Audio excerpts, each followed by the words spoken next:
दादे महाराज जो हमारे सबसे बड़े देवता, मैं उनकी कसम खा के कहता हूँ, मेरे से ज़्यादा पूनम भारद्वाज को राजनगर पसंद करता है। सुरेंद्र भारद्वाज अगर इस वार्ड पर जीतना चाहते हैं, अगला जो टारगेट है 2025, हर आदमी का टारगेट होता है आगे बढ़ने का, आपका नहीं है?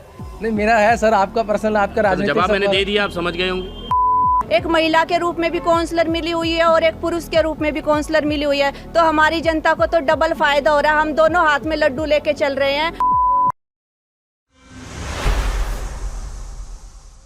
नमस्कार, आपका स्वागत है। आप देख रहे हैं देख न्यूज़। मैं हूं आपके साथ पवन तिवारी और इस वक्त मैं मौजूद हूं राजनगर वार्ड में, और मेरे साथ बातचीत करने के लिए पूर्व निगम पार्षद और साथ ही आम आदमी पार्टी ने एक बार फिर से भरोसा किया है, पूनम भारद्वाज, और साथ ही सुरेंद्र भारद्वाज जी मौजूद हैं। उनसे बातचीत करेंगे। आगामी चुनाव है, 4 दिसंबर को दिल्ली एमसीडी के पोल होने हैं, दिल्ली एमसीडी में चुनाव होना है और इसको लेकर जनता तैयारी कर रही है, सभी पार्टियाँ तैयारी कर रही है। और एमसीडी का इस बार आम आदमी पार्टी का जो नारा है वो ये है कि एमसीडी में भी केजरीवाल, एमसीडी में भी केजरीवाल। तो क्या लगता है आप लोगों को कि वाकई हो पाएगा? जनता है और जनता का प्यार आपको दिख रहा है। पूरी दिल्ली इस बार कह रही है कि एमसीडी में भी केजरीवाल को हम लेके आएंगे, और पूरा भरोसा है। जनता जनार्दन होती है, जनार्दन भगवान का रूप होते हैं, और जब भगवान कह रहे हैं तो कोई ताकत नहीं है इस बार अरविंद केजरीवाल को कोई रोक पाए। देखिए, बड़ी बात जो है, क्या मुद्दे होते हैं आम आदमी पार्टी के, या आपके पर्सनली क्या मुद्दे हैं राजनगर के अंदर? क्योंकि जिस तरीके से मैं अगर सड़कों की ओर आऊँ तो सुधार हुआ है, देखिए इसमें कोई दो राय नहीं है कि कुछ नज़र भी आ रही हैं, लेकिन आपके अपने क्या पर्सनल मुद्दे होंगे? क्योंकि अगले 5 साल अगर आप जीतते हैं, जनता वाकई आप पर भरोसा करती है जिस तरीके से आपका कहना है, तो क्या मुद्दे होंगे, क्या मेन चीज़ें होंगी जो आप लेकर उतरेंगे? सर, हम नहीं कह रहे, हमारी सरकार, जनता कह रही है कि हमें केजरीवाल जी को लेके आना है, एमसीडी में झाड़ू को लेके आना है। जहाँ सड़कें की बात कर रहे हैं, जो सड़कें आप दिखा रहे हैं, ये दिल्ली सरकार अरविंद केजरीवाल जी के द्वारा बनाई गई हैं। इस सिस्टम में 3 लोग होते हैं, एक काउंसलर होते हैं, एक एमएलए और एक एमपी। तीनों के क्षेत्र बटे हुए होते हैं। जो भारतीय पार्टी के यहाँ पर काउंसलर थे, ज़रा उनके एरिया में जाके देखिए, पिछले 5 साल में आप जनता से पूछिए, 5 साल के अंदर अगर उन्होंने 5 सड़क बनाई है तो मैं चुनाव नहीं लड़ूंगा जी, मैं उनको समर्थन दे दूंगा। 5 साल में 5 सड़क नहीं बनाई, ये भारतीय जनता पार्टी के यहाँ के पार्षद का रिकॉर्ड है। सर, आप कह रहे हैं कि काउंसलर ने 5 सड़कें भी नहीं बनाई, लेकिन आपके अपने पर्सनल क्या मुद्दे हैं? क्योंकि राजनगर की जनता अगर आप पर भरोसा करती है तो जनता चाहेगी कि सुरेंद्र पूनम भारद्वाज या पूनम सुरेंद्र भारद्वाज, जो भी जिस तरीके से भी आप जीते हैं, तो क्या अपने मुद्दे होंगे पर्सनल? क्या आपको लगता है कि राजनगर का विकास होना चाहिए, किस तरीके से विकास होना चाहिए? सबसे पहले जो हमारा मुद्दा है, अरविंद केजरीवाल जी ने जो बताया है कि कूड़े के ढेर जो हैं वो दिल्ली से नहीं रहने चाहिए, और एमसीडी का जो सबसे बड़ा मुद्दा है, साफ़ सफाई का मुद्दा है। मैं पिछले पदयात्रा यहाँ कर रहा था, लाइव था, शायद आप लोगों ने भी देखा था। हर खंबे पे, हर चौराहे पे, हर घर पे, हर मंदिर पे, हर स्कूल पे, हर जगह कूड़ा ही कूड़ा था।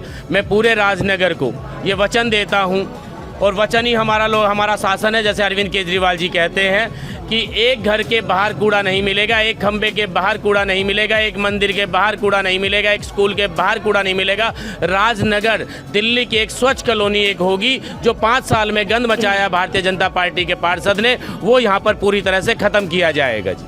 चलिए, एक बड़ा सवाल जो नज़र आ रहा है आपके विरोधियों के द्वारा कि टिकट भले ही पूनम भारद्वाज जी को मिली हो, हमारे साथ भी मौजूद है, उनसे बातचीत मैं करूंगा, लेकिन कहना है कि जीतने के बाद केवल आप चलेंगे, मैडम तो अपने घर बैठेंगे, आप ही होंगे जो पूरा करता धरता होंगे और आप ही संभालेंगे, मैडम के खाली हस्ताक्षर चलेंगे। एक सेकंड सर, शायद मूर्ख लोग ये क्वेश्चन करते हैं, जो सीट पे होता है मालिक वही होता है। हम तो मैडम के कार्यकर्ता हैं और कार्यकर्ता के रूप में ही काम कर रहे हैं। एक शरीर है, उसके हाथ भी हैं, उसके पैर भी हैं, उसकी आंखें भी हैं, उसके कान भी हैं, तो हम मैडम के उस रूप में जुड़े हुए हैं। और एक आदमी, कोई भी नेता होता है, उसके साथ पूरी टीम मिलके काम करती है, अकेला कोई भी नेता काम नहीं करता, और हम पूनम के साथ पूरे राजनगर ऐसे ही मिलके काम करेंगे। देखिए, बड़ा सवाल ये सामने आया है कि आप कह रहे हैं कि मैडम काम करेंगे, लेकिन जो बड़ा सवाल ये है कि जब सीट डिसाइड नहीं हुई थी कि महिला सीट होगी यहाँ से, फिर लोग कह रहे हैं सुरेंद्र भारद्वाज की छवि पर हम देंगे, और अगर सुरेंद्र भारद्वाज की छवि पर हम देंगे तो काम कैसे होगा? फिर काम कैसे, जनता किसके पास आकर कहेगी कि हमें ये काम करवाना है? तिवारी जी, इसमें एक बात कहूँगा, सुनी सुनाई कहना नहीं चाहिए, अपना जो समझ में आता है।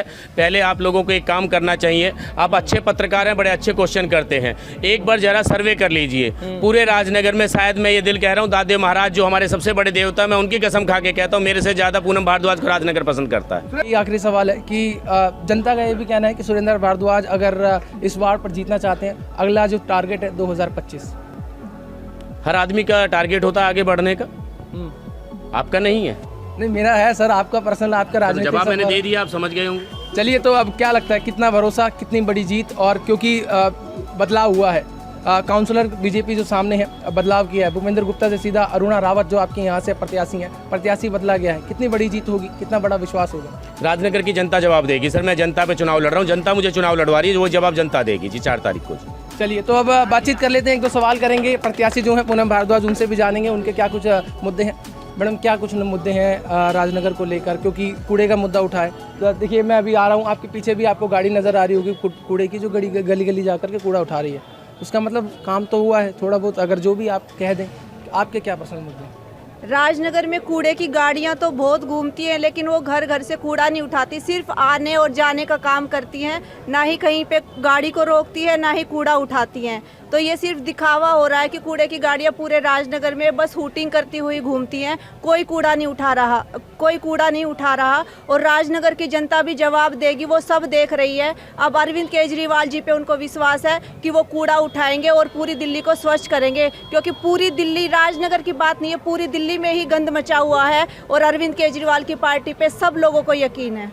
जी बिल्कुल, एमसीडी में बड़ा मुद्दा कूड़ा ही बना हुआ है, लेकिन और क्या कुछ होंगे आपके? क्या कुछ आपने अपने टारगेट बनाए कि भाई मैं जाऊंगी, महिलाओं के लिए क्या कुछ होगा? मैम देखिए, महिला सीट है, जनरल वार्ड है और जनरल सीट है, महिला कार्यकर्ता भी आपके पीछे दिन रात मेहनत कर रही हैं। क्या होंगे मुद्दे महिलाओं के लिए? महिलाओं के मुद्दे ये होंगे कि महिलाओं के साथ मैं हमेशा खड़ी हूँ, उनके दुख और सुख में। आज के टाइम में हमारे समाज में महिलाओं की बहुत ही बड़ी समस्या ये है कि वो अपनी प्रॉब्लम नहीं बता सकती। हमारा बड़ा सौभाग्य है कि महिला सीट हुई है, ताकि मैं उनके मुद्दे सुन सकूंगी और उनकी समस्या का हल कर सकूंगी। मैंने 2012 में भी, जब मैं काउंसलर थी, तो मैंने महिलाओं के लिए घरेलू उद्योग खुलवाए थे, उनको यहाँ काम सिखाया था, ट्रेनिंग दी थी और सिलाई मशीनें भी बांटी थी, ताकि वो घर पे बैठ के ही अपनी इनकम कर सके। मैं महिलाओं के साथ हमेशा खड़ी रहती हूँ और हमेशा ही खड़ी रहूंगी।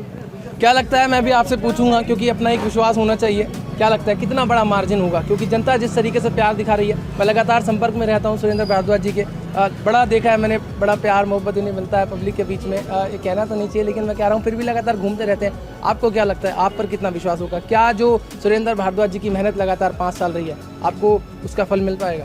बिल्कुल मिल पाएगा। हम दोनों मेहनत करते हैं, ज़्यादा फील्ड में ये इसलिए दिखते हैं क्योंकि एक पुरुष है, महिलाएं अंदर बैठ के काम करती हैं। मैं महिलाओं से जुड़ी हुई हूँ, क्योंकि मुद्दे हम दोनों के हैं। हमारे राजनगर वालों की किस्मत इतनी अच्छी है कि उनको एक महिला के रूप में भी काउंसलर मिली हुई है और एक पुरुष के रूप में भी काउंसलर मिली हुई है। तो हमारी जनता को तो डबल फायदा हो रहा है। हम दोनों हाथ में लड्डू लेके चल रहे हैं और हम दोनों ही महिला और पुरुष दोनों ही, सुरेंद्र भारद्वाज और पूनम भारद्वाज, राजनगर की जनता के लिए हमेशा खड़े रहेंगे और मैं महिलाओं के लिए हमेशा खड़ी रहूंगी। महिलाओं के साथ जैसे कीर्तन होता है, शादियां होती हैं, कुछ भी महिला मंडल का कुछ होता है, तो मैं हमेशा उनके साथ जुड़ी रहती हूँ। लेकिन फ्रंट में इनका चेहरा ज़्यादा दिखता है, तो इसीलिए आप लोगों को ये लगता होगा कि सुरेंद्र भारद्वाज जी ही करते हैं, लेकिन हम दोनों ही मिलकर काम करते हैं। चलिए, दोनों मिलकर काम करते हैं। तो अब ये देखने वाली बात होगी कि आखिरकार जब जनता इन पर विश्वास करेगी 7 तारीख को, जब नतीजे आएंगे, तब ये देखने वाली बात होगी कि आखिरकार जब जनता विश्वास 7 तारीख को करेगी आम आदमी पार्टी पर, तो क्या सुरेंद्र भारद्वाज की जीत होगी? पूनम भारद्वाज जब जीत कर आएंगी, तो अगले 5 साल में जो काम इन्होंने गिनाए हैं, वो आखिरकार कितने सफल होंगे? आप सभी का बहुत बहुत धन्यवाद। देखते रहिए देख न्यूज़। धन्यवाद।